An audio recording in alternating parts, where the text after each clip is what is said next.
Hello everybody, this is ManuS and welcome back to another Eternal news video here on my channel. Today I want to talk to you about the first 4 spoilers for the new upcoming campaign called Homecoming. So let's dive right in. Alright, so there we go. This is the first one. This has been spoiled a couple days ago, but I figured I'd wait till we get the additional spoilers from the ECQ yesterday, so that's why I didn't review it yet. So yeah, Vargo Red Claw is a 4-cost 5/4. It has Pledge, so it happens to fix all 3 colors, which is a nice upside for a 3-faction card like this. In addition, it's a 4-cost 5/4 that can't be killed except by damage or loss of health. So you can basically only kill this by minus health, by giving it minus health with stuff like some removal that gives a creature minus health can kill it, like for example Stray into Shadow can kill it, but Harsh Rule can't. Same goes for removal like Vanquish, Slay and so on, but something like a Rune Hammer, for example, that deals damage can kill it. The most obvious and interesting interaction comes to mind is you can play turn 4 Vargo Red Claw and turn 5 Harsh Rule and Vargo survives. Also, it doesn't die to Torch, which is another frequent damage source, but it dies to Display of Instinct. I think it was the ENF Display that deals 4, so there are still a fair share of good constructed cards that kill it, but there are some cool interactions both on your side and on the opposing side. We'll see how it plays out. Maybe this will spawn a new viable X-Toon archetype that we are currently kind of lacking. Definitely kind of an interesting design. The stats are a bit so-so for the cost, but in conjunction with Harsh Rule, this might be an interesting thing because you play a blocker which forces the opponent to overextend more into Harsh Rule, and then you can Harsh Rule and punish them without even losing the guy. And also having the first creature in play after a sweeper is really powerful and a lot of tempo. So we'll see how the card ends up playing out in reality. It's not that exciting, it's fairly manageable with 4 health. Like if the card sees play, I expect to see a lot of Rune Hammers, and we already have a lot of displays, so there is a bunch of common ways to just get rid of it at a solid rate. So keep that in mind. But yeah, it's an interesting card in a way, so we'll see how it plays out in the end. Next we have Doorknocker. This is a cute card, but a bad card ultimately, unfortunately.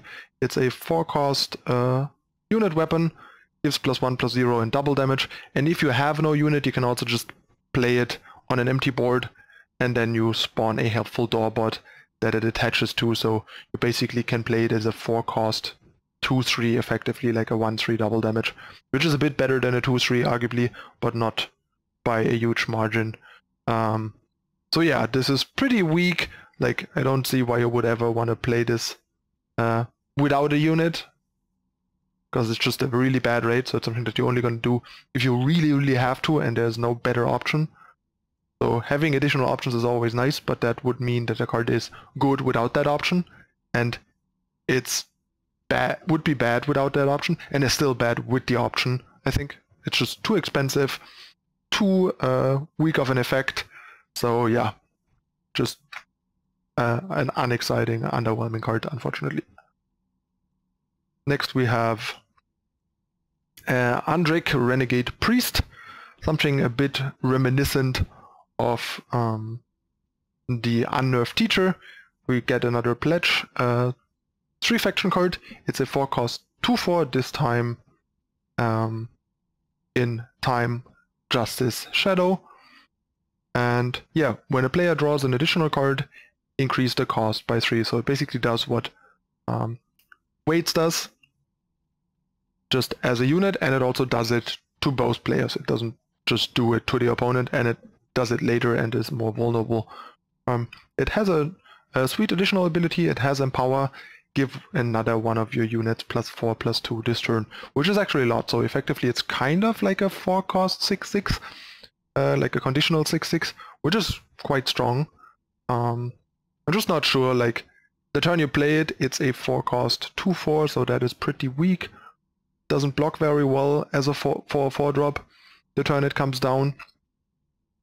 And then the turn after you're gonna start getting mileage out of it, but it also affects you, like for example it affects merchants, but it affects merchants a turn after the first merchant usually is played.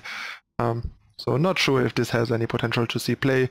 We'll have to see if there's maybe other cards that make this playable, but for now I don't really see this. Also because unless you give the buff to an overwhelm unit, it's not that impressive, especially because it doesn't give that much health, so the opponent can still often get decent trades, or it was just trump block if they have to, and so on. So it's not that strong. So yeah, I don't know.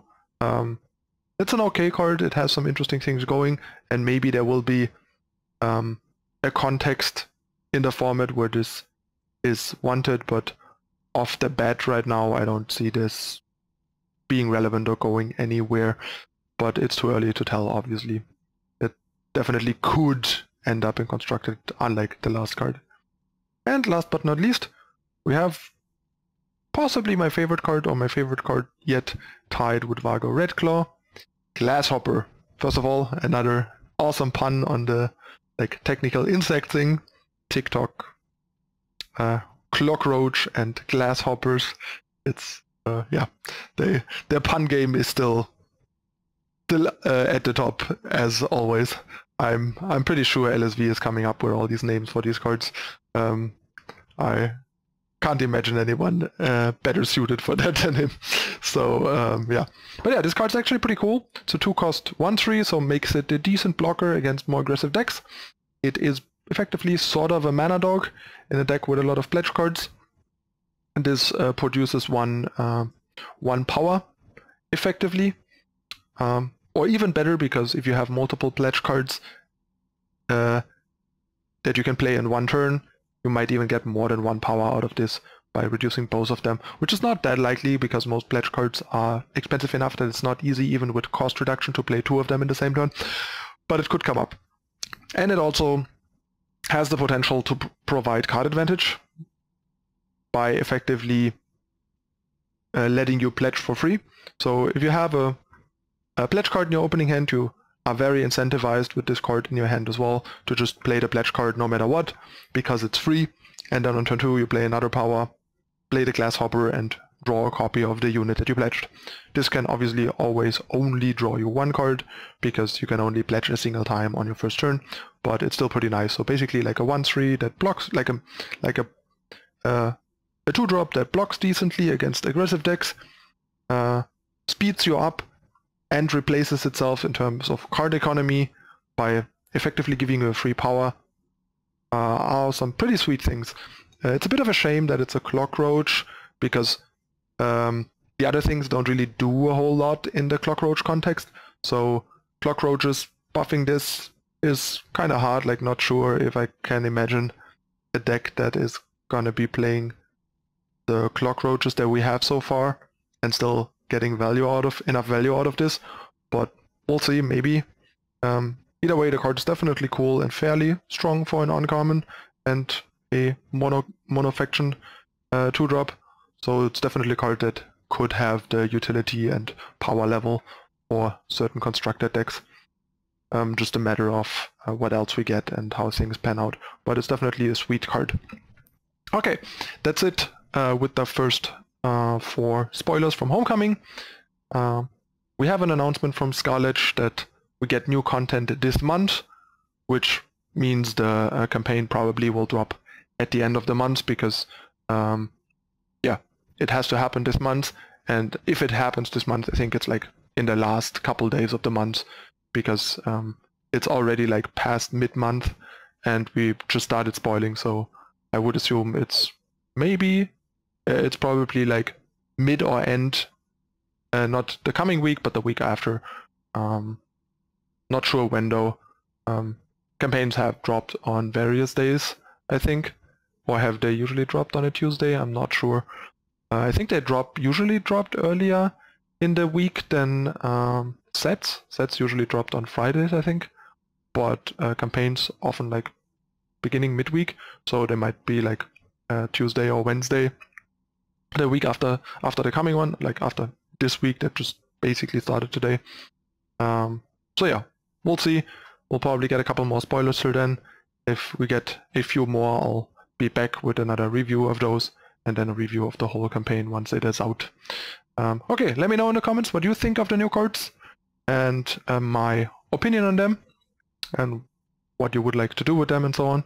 And yeah, share the video, hit the like button if you enjoy it, subscribe to the channel if you're new, and if you want to help keep the free content going, please consider whitelisting YouTube on your ad block, or just turning off your ad block when watching the content to check out the ads. That would really mean a lot. Thanks for watching, everyone. I'm your host ManuS. I'll see you next time. Bye!